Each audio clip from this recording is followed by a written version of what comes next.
વીડી news Valsad. નમસ્કાર મિત્રો, હું છું Virat Patel from VD news Valsad. મિત્રો, આજે આવી ચૂક્યા છે અમે વલસાડના બિનવાડા ગામ ખાતે.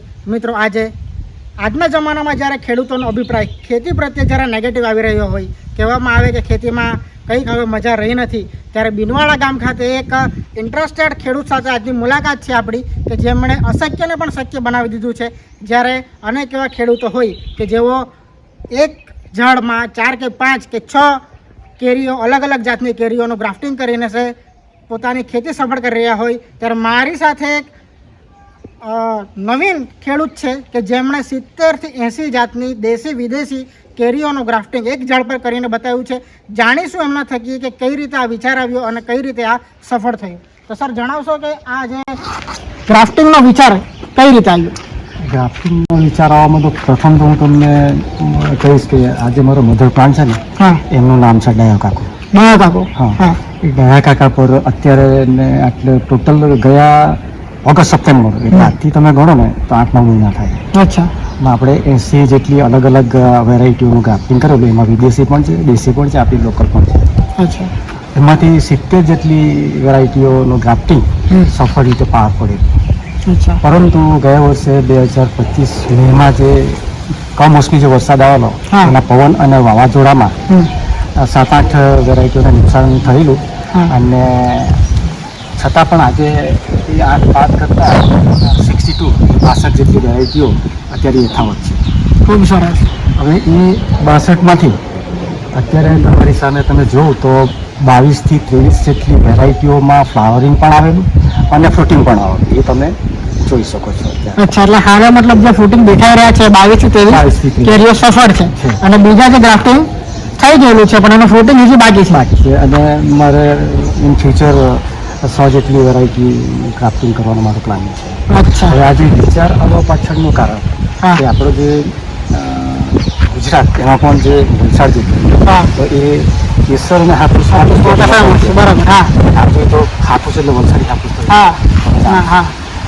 તો છેલ્લા પ્રમાણ કેસર અને હાફૂસમાં જે કેરીનું જે ખરેખર જે સેટિંગ હોવું જોઈએ ને, જે અસલ સેટિંગ આવતું તો તમે કહો કે કંઈક હવામાનના કાયમ ગ્લોબલ વોર્મિંગના લીધે જે અસર થઈ શકે. તો મને એવો વિચાર આવ્યો કે આમ તો બહારની પણ સારી સારી વેરાયટી છે વિદેશી, જે કે થાઈલેન્ડની નામમાં બનાના, રેડ આઇવરી, ટીપ ચકાકા, અમેરિકા, સાઉથ અમેરિકા ફ્લોરિડાની સેન્સેશન, ટોમી એટકિન્સ, જાપાનની મિયાઝાકી, બરાબર, અને મલેશિયાની બેકલિન્ડ, એ તો અત્યારે છે આમાં. તો આપણે આજે મારો મધર પ્લાન્ટ છે, એના પર એ બધી વેરાયટીનું ગ્રાફ્ટિંગ કરીને એના પર ફ્લાવરિંગ આવે અને એના પર જે ફ્રૂટિંગ આવે એ અત્યારે આપણા અહીંના જે હવામાન ખરું એને કઈ રીતનું શૂટ કરે. અચ્છા. હજી ફેસ તો અમને કર્યો નથી કે ફર્સ્ટ યર જ છે. અને એમાં જો કે આપણે સક્સેસ થઈએ કે ભાઈ એનું ફ્રૂટિંગ સારું હોય અને કદાચ ખાવામાં સારી રીતે ભાવ તો સારા રહેવાના છે, તો પછી આપણે આપણા વલસાડ જિલ્લાના કે ગુજરાતના કે સમગ્ર દેશના ખેડૂતોને એનું પ્લાન્ટેશન કરવા માટે આપણે માર્ગદર્શન મારો હેતુ છે. શ્યોર. આજે ડાયા કાકો જે બેન કલમ છે આપણી, એ કેટલા વર્ષની ઉંમર છે હાલે? એ ફક્ત એની ઉંમર છે ફક્ત 5 વર્ષ. 5 વર્ષ. અને મિત્રો જોઈ શકો છો કે માત્ર 5 વર્ષની ઉંમર છે. ડાયા કાકો જે મેન કલમ છે ને, એ કલમમાં જ્યારે 70 થી 80 જાતના અલગ અલગ દેશી વિદેશી કેરીઓનું ગ્રાફ્ટિંગ થયું છે, એટલે ખૂબ જ મોટી વાત કહેવાય અને ખૂબ જ નવીનતાભરી વાત કહેવાય કે જ્યારે આપણા વલસાડ જિલ્લાના જ એક સામાન્ય ખેડૂત આ વાત કરી બતાવ્યું હોય ને એમનું સપનું હોય કે આ જ કલમમાં 100થી પણ વધુ અવનવી કેરીઓનું ગ્રાફ્ટિંગ કરીને એને સફળ બનાવીએ અને આજ જો સફળ થાય આપણે દેશ વિદેશ સુધી પહોંચાડવાનું કાર્ય આપણા ખેડૂત કરશે. તો ખરેખર આ ખૂબ જ બિરદાવવા જેવી વાત છે. આ ગુલાબ ખાસ એવી જ રીતે મેં તમને અરુણિકા, અંબિકા જે કીધી ને, એ બધી આ એક્સક્લુઝિવ છે. આપણી પાસે કેમ કેસર હાફૂસને ચાલે, એ રીતના યુપીમાં છે ને, મલિહાબાદ, ઉત્તર પ્રદેશમાં આ બધી સારી આ બધી કલરિંગ વેરાયટી છે કે એટલે અત્યારે તમે જોયું ને ગ્રીન પણ એટલો કલર આવે ને, બરાબર, અમુક તો આખી બ્લુ એવી પણ છે. એટલે એ તો મારા એ બધી મારા ખેતરમાં અત્યારે છે. એના પર મેં ક્યાંક લગાવેલા છે.